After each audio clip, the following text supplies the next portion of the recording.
بسم الله الرحمن الرحيم. الحمد لله رب العالمين والصلاة والسلام على رسوله الكريم. أما بعد فأعوذ بالله من الشيطان الرجيم. بسم الله الرحمن الرحيم. قال الله تعالى في القرآن المجيد: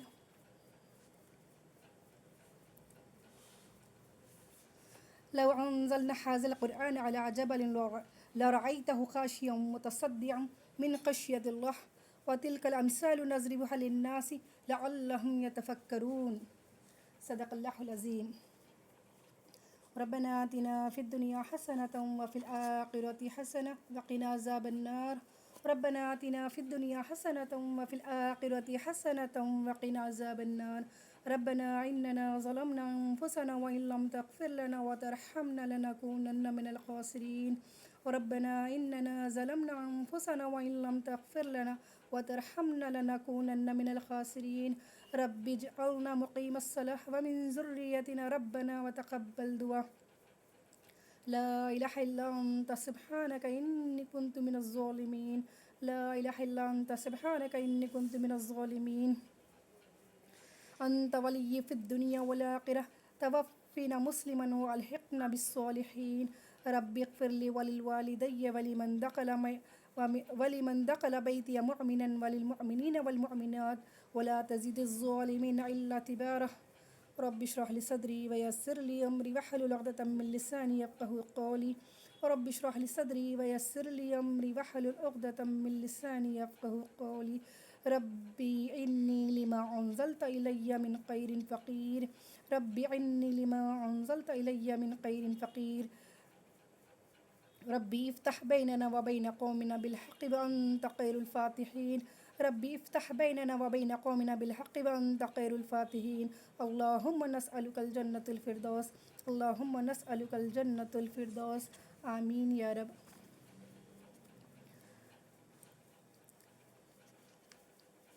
عزیز سامعات، السلام علیکم ورحمۃ اللہ وبرکاتہ.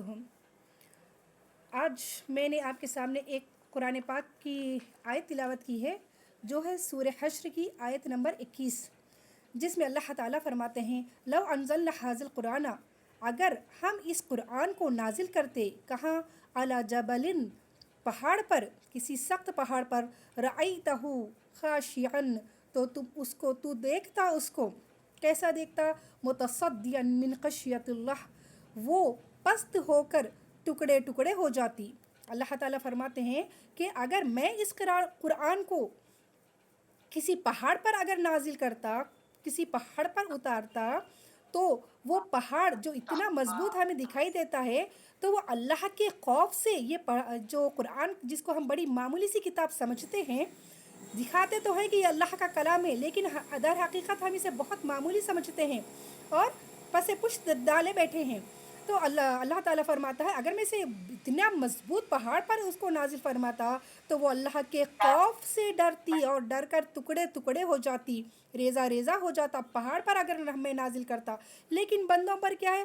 بندہ تو بے نیاز، بے غنی ہو کر بیٹھا ہے ایک دم، کہ اسے تو کوئی فکر ہی نہیں کہ یہ قرآن میں اللہ تعالیٰ کیا کہنا چاہتے ہیں. اس کے بعد اللہ تعالیٰ فرماتے ہیں: وَتِلْكَ الْأَمْثَالُ نَضْرِبُهَا لِلنَّاسِ، یہ اس طرح کی مثالیں ہم لوگوں کو بیان کرتے ہیں، لَعَلَّكُمْ يَتَفَكَّرُونَ، شاید کہ وہ غور و فکر کرے. اللہ تعالیٰ کی یہ سنت ادا ہے کہ اللہ تعالیٰ مثالیں دے کر اپنے بندوں کو جگاتے ہیں کہ دیکھو، اگر یہ قرآن جسے تم معمولی سمجھتے ہو، کسی پہاڑ پر اگر میں نازل کرتا تو وہ پہاڑ ٹکڑے ٹکڑے ہو جاتی. لیکن ایک انسان اس سے کہیں زیادہ نرم، اس سے کہیں زیادہ کمزور، ایک پہاڑ کو ہلا نہیں سکتا، اس کے اندر اتنی طاقت نہیں ہے. اتنا کمزور کو اللہ تعالیٰ نے اتنی بڑی قرآن خود اپنا کلام اسے عطا فرمایا، لیکن بندہ ہے کہ اس سے نصیحت حاصل نہیں کرتا، اس کی آیتوں پر غور نہیں کرتا، اس کی مثالوں میں اللہ تعالیٰ کیا بیان کرنا چاہتا ہے وہ جاننے کی کوشش نہیں کرتا. یہ جو ہم آج الحمدللہ جو احادیث ہم نے ابن ماجہ شروع کی ہیں، اس میں ہم آج قرآن کی عظمت کے بارے میں جانیں گے. قرآن بہت سارے لوگ کہتے ہیں قرآن ہے کیا؟ قرآن کوئی کہتے ہیں یہ مخلوق ہے، تو کہیں کہتے ہیں یہ غیر مخلوق ہے. مخلوق یعنی کہ جسے اللہ نے پیدا کیا ہے، غیر مخلوق یعنی کہ جسے اللہ نے پیدا نہیں کیا بلکہ وہ خود اللہ کی صفت ہے. جیسے اللہ غیر مخلوق مطلب اللہ خود اپنی ایک ایسی ذات ہے جو اللہ کو کسی نے پیدا نہیں کیا ہے. تو اللہ کا کلام جو ہے وہ بھی اللہ کی اپنی صفت ہے. جیسے میں انسان ہوں تو میرا بات کرنا میری اپنی کلام میری اپنی خصوصیات میں سے ہے، یہ کوئی الگ سے بنائی گئی ہوئی چیز نہیں ہے. اسی طرح اللہ کا جو کلام ہے یہ قرآن جو جس کو انسان نے کتابی شکل دی ہے، اس کو ہر الفاظ دیے ہیں، لیکن اللہ کا جو اصلی کلام ہے جو لوح محفوظ پر ہے، اللہ کے جو الفاظ ہیں وہ اللہ نے ڈائریکٹ اپنے نبی کریم صلی اللہ علیہ وسلم کے دل مبارک پر نازل فرمایا. اللہ کا کلام ڈائریکٹ اللہ نے اپنے نبی کریم صلی اللہ علیہ وسلم کے دل مبارک پر نازل فرمایا، جس کو اللہ کے بندوں نے ایک کتابی شکل عطا فرمائی ہے تاکہ ہمارے سمجھنے میں آسانی ہو. تو یہ کوئی معمولی چیز نہیں ہے جسے ہم کتاب دیکھتے ہیں قرآن، جس کو ایک کتاب معمولی سمجھا جاتا ہے، تو یہ کوئی معمولی چیز نہیں ہے، یہ ایک کلام ہے، یہ گفتگو ہے. جس طرح دیکھیے جب کوئی بادشاہ گفتگو کرتا ہے تو اس کے بعد کی ہمارے اندر کتنی اہمیت ہوتی ہے. اگر ہم گھر میں ہی لے لیں ایک ایگزامپل کے طور پر، ہمارے کوئی گھر کے بڑے سدسیہ ہے، جب کوئی وہ بات کرنے بیٹھتے ہیں تو سب جنے بیٹھ کر بڑے ہی احترام کے ساتھ ان کی بات کو سنا جاتا ہے. تو ایک معمولی انسان جب اتنی بات کرتا ہے تو اس کی اتنی اہمیت ملتی ہے. یا پھر کوئی ایک دنیا کا بادشاہ جب کوئی حکم نازل فرماتا ہے، کوئی حکم آرڈر کرتا ہے تو اس کی بات کی کتنی اہمیت ہوتی ہے. تو یہ جو اللہ کا کلام ہے تو اس کی بات سننے کے لیے ہمارے اندر کتنی اہمیت ہونی چاہیے. بارہا اللہ تعالیٰ ہم کو بلاتا ہے لیکن کوئی قرآن سمجھنے کے لیے سننے کے لیے تیار ہی نہیں ہے. کہتے ہیں کہ ہمارے پاس وقت نہیں ہے. دنیا کے 1000 کاموں کے لیے وقت ہوگا لیکن اللہ کے کلام کو سمجھنے کے لیے کسی کے پاس وقت نہیں ہوگا. یہ کوئی معمولی کلام نہیں، یہ تمام بادشاہوں کے بادشاہ، معمولی بادشاہ نہیں، یہ بادشاہوں کا بادشاہ جو ساری کائنات کا مالک ہے، جو سارے جن و انس جس کے قبضے میں ہیں، ساری کائنات کی قضا اور بقا اللہ کے ہاتھ میں ہے، جس کے دست مبارک میں ہے. اگر وہ کن کہہ دے تو کسی کی بگڑی بن جائے، اور اگر وہ کن کہہ دے تو پھر کسی کو آزمائش میں مبتلا کر دے. یہ ایسے رب کائنات کا کلام ہے جس کو ہم آج بہت ہی معمولی سمجھتے ہیں. آج اگر قرآن کو لیا جاتا ہے، جس کی قدر قیمت آج اگر انسان مسلمان کرتا ہے تو وہ یہ کہ وہ سمجھتا ہے پہلے تو اس کو بڑے احترام سے غلاف میں لپیٹ کر رکھ دیا جائے اوپر، یا پھر جہیز میں لڑکی کے پہلے قرآن دو، قرآن اچھے سے خریدو، بڑے بھاری سے اس میں رکھ کر کیا کہتے ہیں وہ اس کے پورا جو باکس ہوتا ہے اس کے اندر رکھ کر، جسے ریحال وغیرہ کہتے ہیں، اس میں رکھ کر اہتمام سے بس جہیز میں دیا تو جاتا ہے. وہ لڑکی بیچاری پڑھتی بھی ہے یا نہیں، اسے سمجھتی ہے نہیں. پھر تیسرا اس کا جو استعمال ہوتا ہے، قرآن کو جو ہم نے بنا لیا ہے، گھر بھرونی جب ہوتی ہے تو ارے پہلے سب سے پہلے لے جا کر قرآن رکھو اس طرح کہا جاتا ہے. یا پھر کسی کی جان کنی آ گئی ہے، یعنی کوئی سکرات میں پڑ گیا ہے تو قرآن سرہانے بیٹھ کر کچھ قرآن پڑھی جاتی ہے. خود کو نہیں آتا ہے تو پھر اس کے جانے کے بعد قرآن خوانی کے نام سے کچھ پیسے دے کر، کچھ ہدیہ دے کر گھر میں قرآن پڑھایا جاتا ہے. اسی طرح جب کسی کو قسم کھانا ہے تو فوراً قرآن اٹھا لیتے ہیں. تو قرآن جو آج کتابی شکل میں ہے، جو اللہ کا کلام ہے، وہ آج ہمارے استعمال کی چیز بن گئی ہے. ہم نے اسے استعمال کی چیز بنا لیا ہے. یہ کوئی معمولی چیز نہیں ہے، یہ رب کائنات کے اپنے الفاظ ہے. ہم اس کا اصلی حق اگر آپ کو ادا کرنا ہے تو آپ کو اسے کھولنا ہوگا، آپ کو اسے سمجھنا ہوگا. اگر آیتیں سمجھ میں نہیں آ رہی ہے تو ایسے بہت سارے علماء ہیں، اتنے بہت سارے بیانات آپ کو فون پر ہاتھوں ہاتھ مل جائیں گے. کسی بہترین علماء سے اس کی تفسیر سنیں اور جانیں کہ اللہ تعالی ہم سے کیا کہنا چاہتا ہے. یہ کسی عالم کا کام نہیں، یہ کسی مفتی فاضل ہی نہیں، اس کے اوپر فرض نہیں کیا گیا ہے، یہ ہر بندے پر فرض کیا گیا ہے. طلب العلم فریضۃ علی کل مسلم و مسلمۃ، علم کا حاصل کرنا ہر مسلمان مرد اور عورت پر فرض ہے. آپ یہ نہیں کہہ سکتے کہ بھائی یہ عالم کا کام ہے، عالم ہی پڑھنا چاہیے. نہیں، ہر بندے پر فرض ہے. ہاں یہ بات الگ ہے کہ من یرید اللہ بہ خیرا یفقہہ فی الدین، جسے اللہ چن لیتا ہے تو پھر وہ عالم یا فاضل مفتی کامل باعمل عالم مفتی کامل وہ بن جاتا ہے. یہ اس کی خوش نصیبی ہے کہ اللہ اس سے محبت کرتا ہے. تو ایک عام انسان کہے گا کہ گھر گھریستی کے کاموں سے ہمیں کس طرح کی فرصت ملے کہ ہم قرآن کے ترجمے سے پڑھیں یا سیکھیں. جی میں بے شک مانتی ہوں ہاؤس وائفز جتنے بھی ہوتی ہیں، گھریلو خواتین جو ہوتی ہیں، گھر کے کام سے وہ اتنی تھک جاتی ہیں کہ نمازیں بھی صحیح ادا نہیں کر پاتی. لیکن میری بہنوں، آپ تھوڑا غور کر کے، جب ہمیں یہی خاتون کو جب کوئی فنکشن میں جانا ہوتا ہے تو کیسے جسم میں چستی آ جاتی ہے، کسی باہر پکنک پر جانا ہوتا ہو تو اس کے جسم میں چستی آ جاتی ہے، یا پھر کسی سیریل ٹی وی کو دیکھنا ہے تو اس کے بدن میں کیسے چستی آ جاتی ہے. یہ وقت کو آپ صحیح استعمال کریں. آپ اگر لیٹی ہوئی ہیں تو یہ نہیں کہتا، رب نے یہ نہیں کہا کہ تم لیٹے لیٹے میرا کلام نہیں سن سکتی. بے شک سن سکتے ہیں، لیٹے لیٹے ہی تھکان میں ہے، لیکن کم سے کم اس وقت کو ضائع نہ کرے کسی سیریل فلموں کی وجہ سے، فلمیں دیکھنے کی وجہ، گناہ کما کر اپنی آخرت تباہ برباد کرنے کی وجہ. چاہیے کہ اللہ کا بیان لگے، اس کے کلام کو سمجھنے کی کوشش کریں. اسی طرح آپ صلی اللہ علیہ وسلم نے بھی فرمایا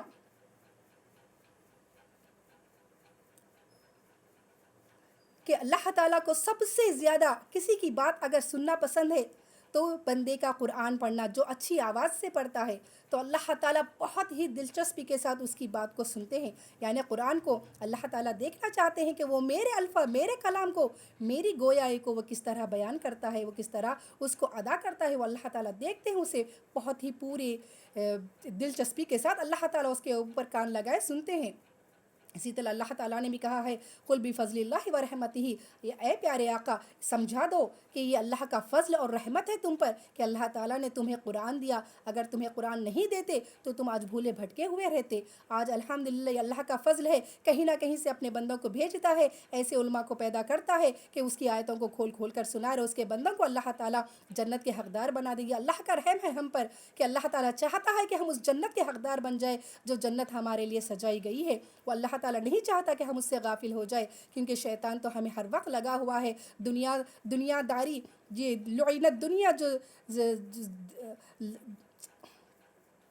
جو دنیا کو اللہ تعالیٰ نے لعنت دی ہے، ایسی لعنت شدہ دنیا کے پیچھے بھاگ بھاگ کر وہ اپنی آخرت اور اپنے خدا کو بھول بیٹھا ہے. تو اللہ تعالیٰ یہی چاہتا ہے کہ تم قرآن کی طرف لوٹ آؤ، اللہ کی طرف لوٹ آؤ اور اس کے کلام کو سمجھو. الحمدللہ. اور ایک بات میں پڑھتی چلوں کہ جو قرآن کے، خیر انشاءاللہ تعالی ہم پہلے آج کی احادیث سٹارٹ کر دیں گے. یہ ہے ابن ماجہ حدیث، جی نہیں انشاءاللہ آج میں صحیح مسلم کی سٹارٹ کر رہی ہوں. تو صحیح مسلم کی کتاب ہے فضائل قرآن، قرآن کی فضائل کے بارے میں، جس میں سب سے پہلی حدیث جو باندھی گئی ہے حضرت عائشہ رضی اللہ تعالیٰ عنہ سے روایت ہے. آپ نے فرمایا کہ رسول اللہ صلی اللہ علیہ وسلم ایک شخص کا قرآن پڑھنا مسجد میں سنتے تھے. یعنی آپ صلی اللہ علیہ وسلم ایک صحابہ قرآن پڑھ رہے تھے تو آپ اسے سنتے تھے. تب آپ نے فرمایا، اللہ اس پر رحم کرے، مجھے اس نے فلاں آیت یاد دلا دی جس کو میں فلاں سورے سے چھوڑ دیتا تھا. اللہ اکبر. یہ تھا صحابہ کا عمل کہ کوئی بھی آیت ہو جو پڑھتے تھے تو آپ صلی اللہ علیہ وسلم آیتوں کو چھوڑ دیتے تھے کسی سورے سے پڑھنا، تو آپ صلی اللہ علیہ وسلم کو وہ آیت یاد آ جاتی تھی اور پھر آپ اس سورے میں اس کو شامل کر لیتے تھے. تو یہ ہمارا سنت طریقہ ہونا چاہیے، ہم کو اس پر عمل کرنا چاہیے کہ صحابہ کے عمل یا ہمارے نبی کا عمل. آج ہمارا عمل کیا ہے؟ ہم آیت کو اب ہم کہتے ہیں کہ ایک عالم کا کام ہے کہ علم پھیلانا، نہیں، ہر مسلمان کا کام ہے کہ علم پھیلائے. ہر مسلمان پر اللہ تعالیٰ نے، بارہا ہم نے یہ آیت سنی ہے، کنتم خیر امت اخرجت للناس تأمرون بالمعروف وتنہون عن المنکر. تم وہ امت ہو جو لوگوں کی بھلائی کے لیے نکالی گئی ہو، جو لوگوں کو حکم دیتی ہو نیکی کا. تو آپ کہیں گے باجی ہم کس طرح سے لوگوں کو نیکی کا حکم دیں گے؟ ہمیں تو آیتیں سمجھ میں نہیں آتی ہے. آپ کے پاس بہت سارے ایسی سہولتیں ہیں. آپ کیا کر سکتے ہیں؟ اپنی ڈی پی میں اپنے اسٹیٹس پر قرآن کی ایک آیت لگائے، ایک حدیث لگائے. کیا پتہ آپ کے وہ اسٹیٹس کو دیکھ کر کس کا دل اجاگر ہو جائے، اللہ کی آیتوں سے خوف زدہ ہو جائے اور اسے کچھ یاد آ جائے، اسے عذاب یاد آ جائے، اس کو اپنی موت یاد آ جائے، اسے اپنی خبر یاد آ جائے اور وہ اللہ کی طرف رجوع کر لے صرف. لیکن آج ہمارا کیا عمل ہے؟ اسٹیٹس پر لگاتے ہیں تو اپنی اولاد کی فوٹویں لگاتے ہیں، اپنے شوہر کے ساتھ لی گئی فوٹو لگاتے ہیں. یاد رکھیں اس کے کتنے سائیڈ افیکٹ ہوتے ہیں. یا تو آپ کو نظر لگ سکتی ہے، پہلے تو گناہ ہوگا آپ کا کسی کا بھی فوٹو لگانا چاہے آپ کی اولاد کی ہی کیوں نہ ہو. اس کا صحیح استعمال کرے. اپنے اسٹیٹسوں پر فوٹوز لگانا, گانے لگانا, کسی کے غم میں کوئی شاعرانہ کس طرح کی کوئی بھی چیز لگانا, یہ نازیبہ حرکات ہے, یہ اسلام کی شرع خلاف ہے. تو چاہیے اپنی ڈی پی میں کسی اپنی اولاد کو لگانے کی ضرورت نہیں ہے. وہ اللہ کی ایک نعمت ہے, وہ آپ اس کو صحیح تعلیم دیں, آپ کے لیے کافی ہے. آپ کا بچہ حسین و جمیل ہے, اللہ کا شکر ادا کرے, اللہ اور سب سے زیادہ اس کی بہترین تربیت کرے, اس کو صحیح تعلیم دے. یہ اللہ آپ سے پوچھے گا. آپ کا فوٹو لگا کر ساری دنیا میں شو آف کرنے سے آپ کو کچھ ملنے والا نہیں ہے. اس کے سائیڈ افیکٹ ہوں گے. جس کی اولاد نہیں ہوگی اس کو تکلیف ہوگی, پھر اس کو جو غم ملے گا پھر اس کا بھی وبال آپ پر. اسی طرح وہ آپ کی اولاد کو نظر بھی تو لگ سکتی ہے, بیماری میں مبتلا ہو سکتی ہے, کسی کے اندر حسد جلن آ سکتا ہے. تو دنیا داری کے جتنے کام ہوں گے, دنیا کی جتنی خواہشات ہوں گے, وہ آپ کے لیے وبال ہو جائے گا آپ کی زندگی میں. اس لیے تو ہماری زندگی میں اتنے سارے پریشانیاں ہیں, کیونکہ ہم سنت کو سنت نہیں سمجھتے, سنت کو نکال کر پھینک دیتے ہیں. تو ہم کو چاہیے کہ کس طرح قرآن کی آیتوں کو پھیلائے, کہ اپنی ڈی پی میں یا اپنے اسٹیٹس پر اللہ کی آیتوں کو لگائے یا پھر احادیث کو لگائے, جس سے آپ کو بھی ثواب ہوگا. لگانے کا ثواب تو ملے گا ہی ملے گا, جو پڑھے گا پھر اس کو بھی اتنا ہی ثواب ملے گا. الحمدللہ. اس کے بعد والی حدیث ہے عبداللہ بن عمر رضی اللہ تعالی عنہما نے کہا, رسول اللہ صلی اللہ علیہ وسلم نے فرمایا, قرآن یاد کرنے کی مثال ایسی ہے. قرآن یعنی کہ ایک حافظ کی مثال یہاں پر بتائی گئی ہے, جو ہم اکثر اپنے بچوں کو, ابھی میں کچھ بیان کرتے کرتے جو رک گئی ہوں, میں یہی بتانا چاہ رہی تھی کہ اپنے بچوں کو جو حافظ بناتے ہیں ہم, تو اس کی مثال ایسی ہے جیسے اس اونٹ کی جس کا ایک پیر بندھا ہو, کہ اگر اس کے مالک نے اس کا خیال رکھا تو رہا, اور اگر چھوڑ دیا تو چل دیا. یعنی قرآن کا جو حافظ ہوتا ہے وہ ایک بہت بڑی ذمہ داری اپنے سر پر لیے بیٹھا ہے, کہ اگر وہ قرآن کو اگر 4 مہینے نہیں پڑھا تو وہ پوری طرح سے قرآن کو بھول سکتا ہے. قرآن کو بھلایا جا سکتا ہے اس سے. اللہ تعالیٰ اس کے اپنے کلمات کو اللہ تعالیٰ اس کے دل پر سے اٹھا لے گا. تو یہ ایک ایسی ذمہ داری ہے, اسے بار پڑھنا رہتا ہے. اور اگر وہ بھول جائے قرآن کو, نعوذ باللہ, اگر اللہ تعالیٰ نے اس کے بے عمل کی وجہ سے, اس کے غفلت کی وجہ سے اس سے قرآن کو اللہ تعالیٰ بھلا دے, تو پھر یاد رکھے پھر وہ اپنی قبر سے اندھا بن کر اٹھایا جائے گا. جو قرآن کو حفظ کرتا ہے اور اللہ تعالیٰ اس کی غفلت کی وجہ سے اللہ تعالیٰ اس سے قرآن کو بھلا دیتا ہے, تو پھر وہ اپنی قبر سے اندھا بنا کر اٹھایا جائے گا. اور اگر وہی حفاظ جو بہترین علم کے ساتھ, عمل کے ساتھ قرآن کو یاد کیا, بہترین عمل کے ساتھ جس نے قرآن کو حفظ کیا, تو پھر اللہ تعالیٰ اس کے ماں باپ کو آخرت میں بہترین تاج پہنائیں گے. یہ ہے الحمدللہ قرآن حافظ ہونے کی فضیلت. اس کے بعد والی حدیث ہے عبداللہ رضی اللہ تعالیٰ عنہ نے کہا کہ رسول اللہ صلی اللہ علیہ وسلم نے فرمایا کہ بہت برا ہے ان میں کا وہ جو یہ کہے کہ میں فلاں آیت بھول گیا, بلکہ یوں کہنا چاہیے کہ بھلا دیا گیا. اور قرآن کا خیال اور یادداشت رکھو کہ وہ لوگوں کے سینوں سے ان 4 پایوں سے زیادہ بھاگنے والا ہے جن کی ایک ٹانگ بندھی ہو. یعنی کہ جس طرح 4 پائے, چاہے گھوڑا ہو, اونٹ ہو, جس کا مالک یہ خوف سے کہ وہ کہیں بھاگ نہ جائے اس کا ایک پیر باندھ کے رکھتا ہے تاکہ وہ چھوٹ نہ جائے, اسی طرح قرآن کا جو حافظ ہوتا ہے تو اس کو چاہیے کہ وہ روز آنا پڑھتا رہے. اگر وہ قرآن کو نہیں پڑھے گا تو پھر اس سے قرآن اٹھا لیا جائے گا. اور جو ہم اکثر کہتے ہیں نا کہ میں آیتوں کو بھول گیا, میں قرآن پڑھا بھول گیا, میں بھول گیا, میری کوئی اوقات نہیں ہے. انسان جو میں کہتا ہے, میں نہیں کر سکا, میرے سے نہیں ہو سکتا, میں نہیں آؤں گا, میں نہیں کروں گا, ایسے الفاظ اسے کرنے کی اللہ اجازت نہیں دیتا. کیونکہ انسان میں کچھ نہیں ہے, اس کی کوئی اوقات نہیں ہے. انسان کا ہر عمل, اس کی ہر انگلی کی حرکت اللہ کی اذن سے ہوتی ہے.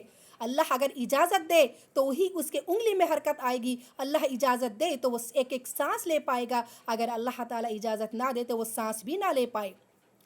پھر اس سے کہتا ہے کہ بندہ میں کرنے والا, میں کہتا ہوں, میں کرتا ہوں, میں نے کیا نہیں, اسے اللہ نے کروایا ہے, اس سے اللہ نے کروایا ہے, اس سے اللہ نے کام لیا ہے, یہ سب اللہ کی مہربانی ہے. اسی طرح جو کہتا ہے کہ میں قرآن نہیں پڑھ سکا, میں قرآن بھول گیا, ایسا کہنا نہیں ہے, بلکہ یہ کہنا ہے کہ مجھ سے قرآن بھلا دیا گیا. مجھ سے قرآن بھلا دیا گیا ہے. جو اکثر کہتے ہیں کہ میں سورہ یاد کیا تھا لیکن سورہ بھول گیا, تو ایسے الفاظ استعمال نہیں کرنا ہے، بلکہ یہ کہنا ہے کہ اللہ تعالیٰ نے، اللہ کی طرف سے مجھے یہ بھلا دیا گیا ہے۔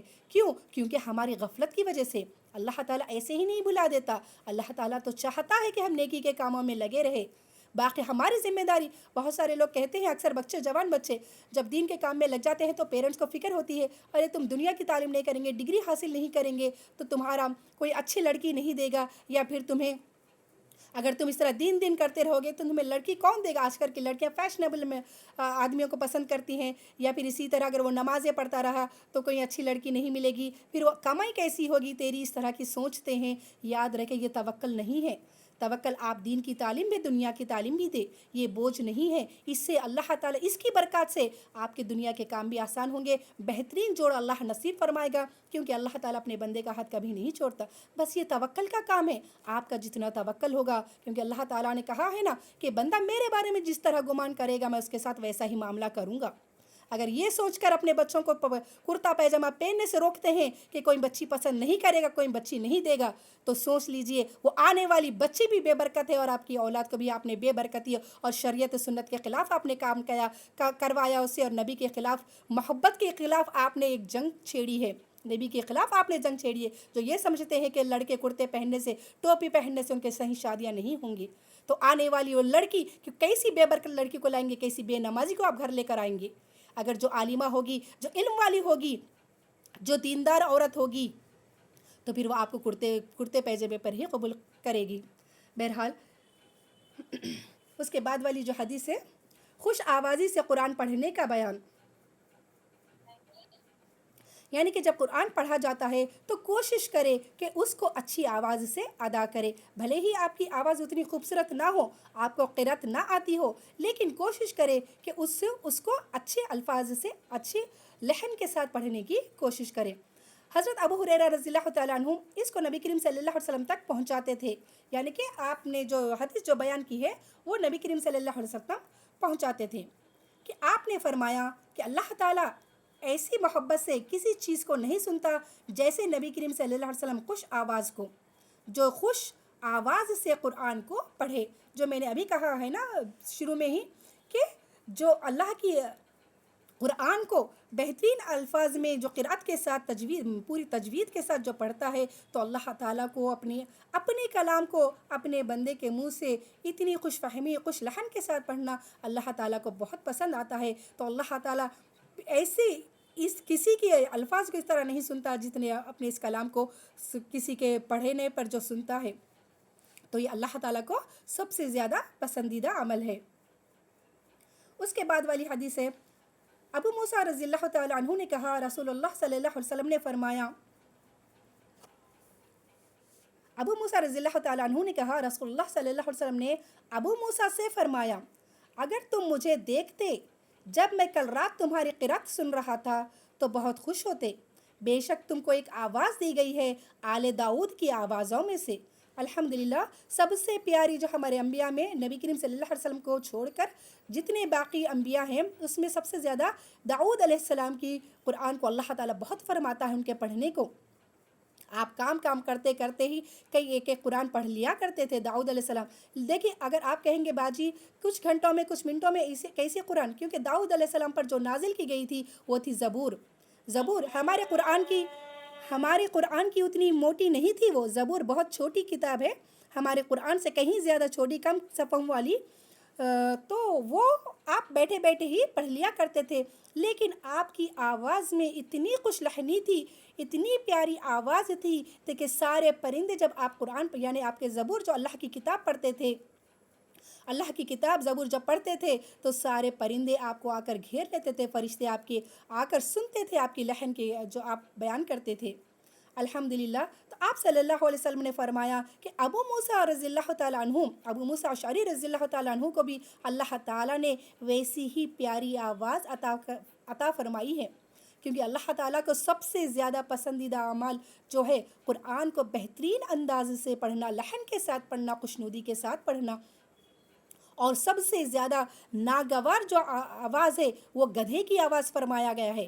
گدھے کی یعنی کہ گدھے کی ذرا جو چیختا چلاتا ہے, جھگڑے کرتا ہے, وہ اللہ تعالیٰ پھر ایسی آواز کو سب سے زیادہ ناپسندیدہ کرتا ہے, جس کو وہ بہت معمولی سا سمجھتا ہے کہ لڑائی جھگڑا کرنا, چیخ پکارا کرنا تو اللہ تعالیٰ کے سب سے زیادہ ناپسندیدہ ہے. کوئی بھی بات ناگوار لگے تو صبر کرے اللہ کے لیے, پھر اللہ یہ نہ کرے کہ جھگڑا کرے اور چیخ پکار کرے, بلکہ ایک مسلمان کا شیوا ہے, مسلمان کو یہ شیوا دیتا ہے کہ وہ اپنی آواز کو پست رکھے اور اللہ کے لیے, اللہ کے رسول کے لیے جو اللہ نے فرمایا ہے, جس کا حکم دیا ہے, اپنی آواز میں عاجزی انکساری پیدا کرے. تو ابو موسیٰ رضی اللہ تعالیٰ عنہ کی آواز سب سے زیادہ پسندیدہ آواز دی گئی ہے اللہ تعالیٰ نے. لیکن آج اگر ہم اس ماحول میں لیں گے, آج ہمارے پاس اگر کوئی بچہ پڑھتا ہے قرآن, اس کی اتنی تعریف نہیں ہوتی. جیسے کسی محفل میں اگر کوئی ہم خاندان کے ایک لوگ جمع ہو جائیں اور وہاں پر کسی بچے کو بلائے, چھوٹے سے بچے کو اکثر بلاتے ہیں نا کہ بھائی میرا بچہ آج یہ گانے پر اس کو بہت اچھا آتا ہے, بیٹے گانا گا کر سناؤ, فلاں گانا گاؤ, فلاں فلم کا گانا گاؤ. تو بچہ جب گانا گاتا ہے تو اس کی واہ واہی کی جاتی ہے. ایک مسلمان جو شریعت کا مذاق اڑاتا ہے, جو نبی کا مذاق اڑاتا ہے, جو قرآن کو پیٹھ پیچھے پھینک بیٹھا ہے, وہ بچے, اس کی اولاد, ایک مسلمان کی اولاد کہ جب گانے گاتے ہیں, ناچتے ہیں تو اس کی واہواہی کی جاتی ہے. یہ ہے مسلمان کا کام. کیا یہ مسلمان کا کام ہونا چاہیے؟ ہرگز نہیں. یہ ایک منافق کا کام ہے. یہ ایک منافق ہے جو مسلمان سے, جو دعویٰ تو کرتا ہے مسلمان ہونے کا, زبان سے کلمہ پڑھتا ہے, زبان سے کہتا ہے کہ میں اللہ پر ایمان رکھتا ہوں, لیکن وہ عمل سے پوری طرح سے خالی ہے. تو چاہیے کہ اپنے اندر دیکھے کہ وہ واقعی ایک مومن تو بہت دور کی بات ہے کہ وہ مسلمان کہلانے کے قابل ہے. گھروں میں بچوں کو گانے سکھائے جاتے ہیں, پکچروں کے ایک سے ایک گانے یاد دلائے جاتے ہیں, لیکن ان کو خوف اللہ تعالیٰ کی آیتوں کو خوشنودی سے پڑھنا نہیں سکھایا جاتا. کوئی آیت کو لحن کے ساتھ پڑھنا, اس کو تجوید کے ساتھ پڑھنا. کیا کہتے ہیں جب کہتے ہیں بچوں کو دین کی تعلیم دو, قرآن کی تعلیم, تو کہتے ہیں ہمارا بچہ اسکول کا اتنا پڑھ کے تھک گیا باجی, اب یہ کہاں سے پڑھے گا. اللہ اکبر. سوچے جب رب پوچھے گا دنیا کی اتنی تعلیم دی, جو 2 پل کی نے, جو جس اولاد کا میں نے تجھے دیا ہے, چاہے تو 1 سیکنڈ میں اس سے چھین لو, چاہے تو اسے موت دے دو اور قبر میں سلا دو. کیا کر سکتی ہے ایک ماں؟ اگر اس سے اولاد چھین جائے کچھ نہیں کر سکتی سوائے آنسو بہانے کے. تو سوچئے یہ اللہ کی نعمت ہے, اس کو بہترین تعلیم دے اور اس کو لحن سکھائے, قرآن کی آیتیں سکھائے بہترین. اس کو بچپن سے گانے نہیں, پوئم نہیں, بلکہ اس کے سامنے فون کھول کر بہترین قاریاں ہیں, اپنے ایک سے ایک بڑھ کر قاری ہے. سورہ فاتحہ, سورہ قل کے چھوٹے چھوٹے سورے قرأت کے ساتھ بارہا سنائیں, تاکہ جب وہ بات کرنے لگے تو سب سے پہلے اللہ کی پیاری پیاری آیتوں کو بیان کرے. اس سے اس کی دنیا, اس کی آخرت, وہ جہنم کے عذاب سے بچ جائے گا. اللہ کی محبت اس کو نصیب ہوگی. یہ ہوتی ہے ایک اصلی ماں کی محبت, جو سوچتی ہے اپنے اولاد کی آخرت کے بارے میں. اگر آپ کی محبت دنیا کی داری کی ہے کہ دنیا کی میں اس میں اچھا کھلاؤں, اچھا پہناؤں, اسے اچھی پکنکوں پہ لے جاؤں, دنیا کے ہر عیش و آرام دے, تو سوچیے آپ سب سے بدترین ماں ہے, جو صرف اپنی اولاد کو جہنم میں ڈھکیلنے کے لیے تیار ہے, لیکن دنیا بنانے کے لیے پیچھے نہیں ہٹتی. بہرحال اس کے بعد والی جو حدیث ہے, قرأت قرآن کی برکت سے تسکین کا اترنا.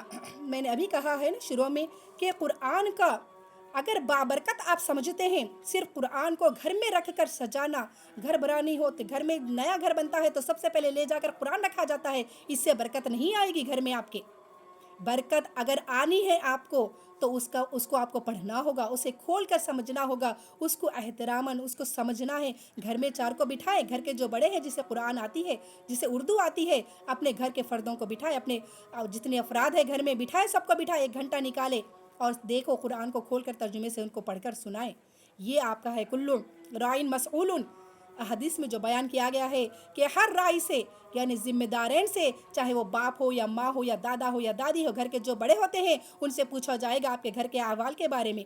آپ نے اپنے گھر میں کیسا ماحول پیدا کیا ہے, آپ نے گھر والوں کو کیسی تعلیم دی ہے, گانے بجانے, فلم شوقوں میں ان کو لگائے رکھا ہے, دنیا کی چیزوں میں ان کو الجھائے رکھا ہے, یا پھر دین کی کبھی تعلیم بھی کھول کر اللہ کی کتاب کو کبھی آیتوں کو سمجھایا بھی ہے. بہرحال تو یہ جو باب باندھا گیا ہے, قرأت قرآن کی برکت سے تسکین کا اترنا, یعنی اللہ کی رحمت کا اترنا. اسید بن حضیر رضی اللہ تعالیٰ عنہ اپنی کھجور کی کھریال میں ایک شب قرآن پڑھتے تھے. ان کا گھوڑا کودنے لگا.